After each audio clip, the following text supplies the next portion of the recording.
बंदर और शेरनी की दोस्ती।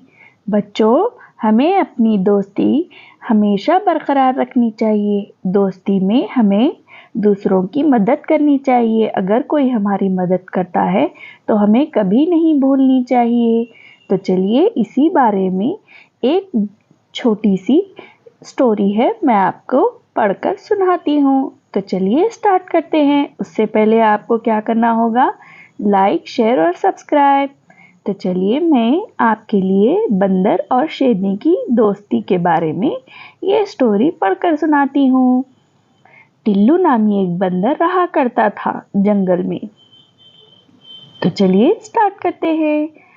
टिल्लू बंदर एक दरख्त से दूसरे दरख्त पर तेजी से छलांग लगाते हुए अपने आप से बोल रहा था, जल्दी भाई जल्दी कर टिल्लू जल्दी, रात होने से पहले तुझे घर पहुंचना है, वरना अम्मी की डांट सुननी पड़ेगी। बचाओ बचाओ, अरे कोई है जो मेरी मदद करे? ये आवाज है शेरनी की। मुझे इस गड्ढे से बाहर निकालिए। अचानक टिल्लू बंदर के कानों में आवाज आई। टिल्लू आवाज की सिमत बढ़ा और इधर उधर देखने लगा, मगर इसे कोई नजर नहीं आया। अचानक इसकी नजर गड्ढे की तरफ गई तो वहां एक शेरनी फंसी हुई दिखाई दी। टिल्लू ने डरते हुए कहा, ये क्या रानी शेरनी, तुम यहाँ कैसे फंस गई? शेरनी ने कहा, मुझे नहीं पता टिल्लू भाई, मेरे बच्चे भूखे थे, मैं तो जल्दी जल्दी जा रही थी। गड्ढे पर बहुत सारे पत्ते पड़े हुए थे, मैंने जो ही यहाँ छलांग मारी तो एकदम से इसमें गिर गई। ये कहकर रानी शेरनी रोने लगी।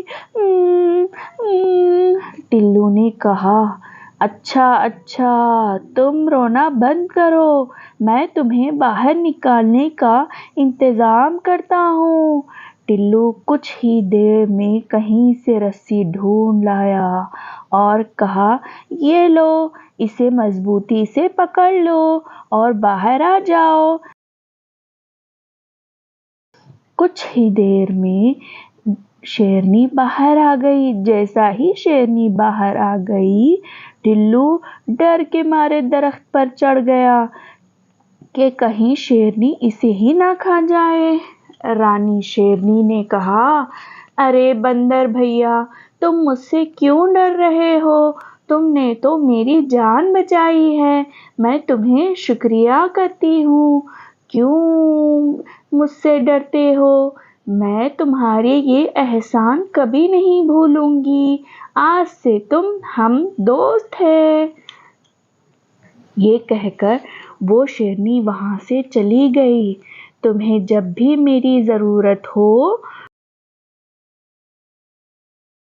जब भी मेरी ज़रूरत पड़ेगी, मैं तुम्हारी ज़रूर मदद करूँगी। टिल्लू ने कहा, अच्छा अब मुझे जाना होगा, मेरी अम्मी मेरा इंतज़ार कर रही होंगी। रानी शेरनी ने जाते हुए कहा, हाँ मेरे भी बच्चे भूखे हैं, फिर मिलेंगे। वो दोनों एक दूसरे को खुदा हाफिज कहकर अपने अपने राह चले गए। कई दिन ऐसे ही गुजरे गए, दोनों की आपस में मुलाकात ही नहीं हुई। मगर एक रोज रानी शेरनी ने वाकई अपने दोस्त की एहसान बदला चुका दिया। हुआ यूं कि इस जंगल में एक चीता भी रहता था जो छुप छुप कर जानवरों का शिकार करता था। एक बार शिकार तलाश करते हुए वो इस दरख्त पर चढ़ गया जिस पर टिल्लू का बड़ा सा घर था। उस वक्त टिल्लू बंदर अपने घर की टहनी पर लेटा अखबार पढ़ रहा था और इसकी अम्मी किचन में फ्रूट चाट बना रही थी। चीते ने इन्हें देखकर होठों पर जबान फेरते हुए कहा, वाह डगड़ू, چیتے آج تو پارٹی ہوگی پارٹی۔ ڈگڑو آہستہ آہستہ آگے بڑھا اور ایک دم سے ٹلو پر حملہ کر کے اسے اپنے پنجوں میں دبوچ لیا۔ ڈگڑو چیتے نے غصے سے کہا، اب تجھے کون بچائے گا بندر کی اولاد؟ بچاؤ بچاؤ، کوئی تو اس ظالم چیتے سے میری جان بچائیے۔ ٹلو چلا چلا کر مدد کے لیے پکارنے لگا۔ اچانک خود کو چھڑپڑانے کی کوشش میں اس کی ٹانگ پھنس گئی اور وہ سیدھا نیچے جا گرا۔ ڈگڑو چیتا بھی فوراً چھلانگ مار کر نیچے آ گیا اور آہستہ آہستہ بندر کے پاس آتے ہوئے کہنے لگا، اب تو تمہاری ٹانگ بھی ٹوٹ گئی ہے، بھاگ بھی نہیں سکتے تم۔ لیکن اچانک سے ڈگڑو رک گیا اور ڈرتے ہوئے کہنے لگا، رانی تم میرے راستے سے ہٹ جاؤ۔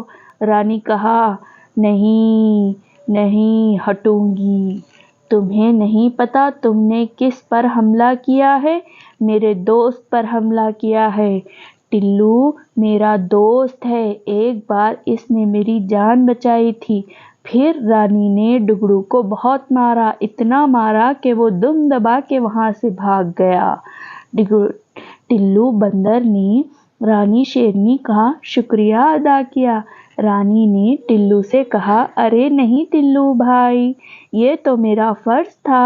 پیارے بچوں، اس کہانی سے ہمیں سبق ملا کہ اپنے دوستوں کو مشکل کے وقت اکیلا نہیں چھوڑنا چاہیے، ان کی مدد کرنی